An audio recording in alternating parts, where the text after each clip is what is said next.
বরাবরই সামাজিক মাধ্যমের শিরোনামে থাকে মেট্রো রেল। কখনো প্রেমিক প্রেমিকার আধিক্যতা, কখনো বসার জায়গা নিয়ে মারামারি, আবার কখনো ভরা মেট্রোতে টিকটক বানানোর জন্য না। এইসব কারণেই বারবার সংবাদ মাধ্যমের শিরোনামে আসে মেট্রো রেল। কিন্তু এবার এমন একটি ভিডিও সামাজিক মাধ্যমে ছড়িয়েছে যা দেখে চোখ কপালে তুলেছেন নেটিজেনরা। চলন্ত মেট্রোতে বসে প্রস্রাব করছেন এক বৃদ্ধ। এমনই একটি ভিডিওতে সয়লাভ সামাজিক মাধ্যম।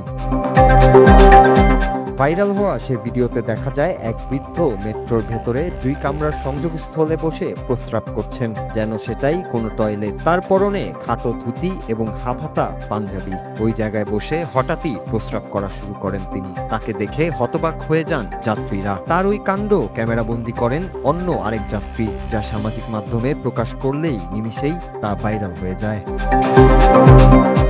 সামাজিক মাধ্যমে সেই ভিডিওটি নিয়ে শুরু হয়েছে তোলপাড়। লাইক কমেন্টের বন্যা বয়ে যাচ্ছে। বৃদ্ধের এই কাণ্ড দেখে মিশ্র প্রতিক্রিয়া জানাচ্ছেন অনেকে। কেউ কেউ এই কাণ্ডের সমালোচনা করে বলছেন, প্রতিটি স্টেশনেই রয়েছে পাবলিক টয়লেট, সেটা ব্যবহার না করে জনসম্মুখে এই কাজে নিন্দা প্রকাশ করেছেন এক পক্ষ।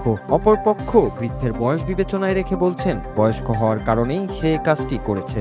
একজন বয়স্ক মানুষের পক্ষে দীর্ঘক্ষণ প্রস্রাব চেপে রাখা সম্ভব নয়। সংবাদ মাধ্যমের তথ্য অনুযায়ী এই ঘটনাটি ঘটেছে ভারতের দিল্লির মেট্রো রেলে। তবে এ নিয়ে আনুষ্ঠানিকভাবে কোনো বক্তব্য দেয়নি মেট্রো কর্তৃপক্ষ। তবে বিষয়টি খতিয়ে দেখা হচ্ছে বলে জানিয়েছেন দিল্লির মেট্রো রেলের এক কর্মকর্তা। অনেকেই বলছেন, এই ঘটনার দায় শুধু বৃদ্ধের নয়, আশেপাশের যাত্রীদেরও এর দায় রয়েছে। বৃদ্ধ যখন এই কাজটি করছিল তখন অন্যান্য যাত্রীরা তাকে না বুঝিয়ে সেটা ভিডিও করায় ব্যস্ত হয়ে পড়েছিল, যেটি কোনো সচেতন নাগরিকের কাজ হতে পারে না বলে মত দিচ্ছেন অনেকে। Noor Raju, Bangla TV news desk.